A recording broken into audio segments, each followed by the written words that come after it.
আসসালামু আলাইকুম। চলে আসলাম আবার আপনাদের সামনে একটি মাছের কাবাব রেসিপি নিয়ে।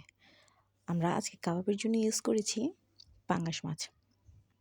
পাঙ্গাস মাছ আমি ২-৩ ফালি লেবু দিয়ে অল্প পানি দিয়ে সেদ্ধ করে নিয়েছি। এরপর কাঁটাটা ছাড়িয়ে নিয়েছি। এর সাথে কিছু আলু সিদ্ধ করে নিয়েছিলাম।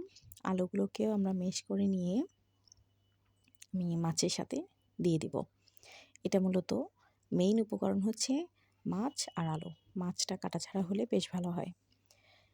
তারপর সবগুলো উপকরণ একসাথে মিশিয়ে দিব। এখানে আমরা সাধারণভাবে ঘরে থাকা যা উপকরণ থাকে সেই সব কিছু দিয়েই কিন্তু আজকের এই মাছের কাবাবটা করব। আপনারা যারা আমার চ্যানেলটি এখনও সাবস্ক্রাইব করেননি, আপনারা অবশ্যই আমার চ্যানেলটি সাবস্ক্রাইব করে নেবেন। আর আজকে আমার রেসিপিটি কেমন হয়েছে অবশ্যই জানাবেন।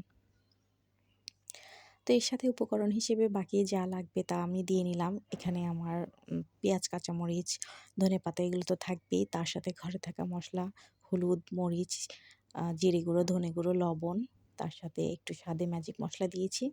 আর আমি এতে একটা ডিম ইউজ করেছি। অবশ্যই ডিমটা দেবেন। তার সাথে ২ চামচ চালের গুঁড়ো অথবা ময়দা যেকোনো একটা আপনারা দিতে পারেন।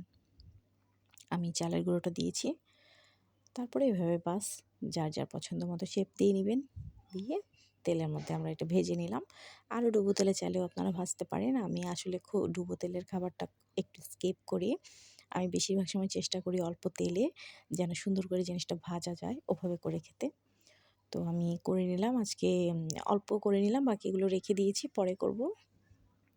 এরপর খেতে বসলাম।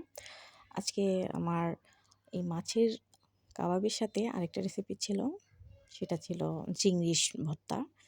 তো চিংড়িটা ভর্তা আর এই কাবাব দুটো দিয়ে আমি আজকে খেলাম।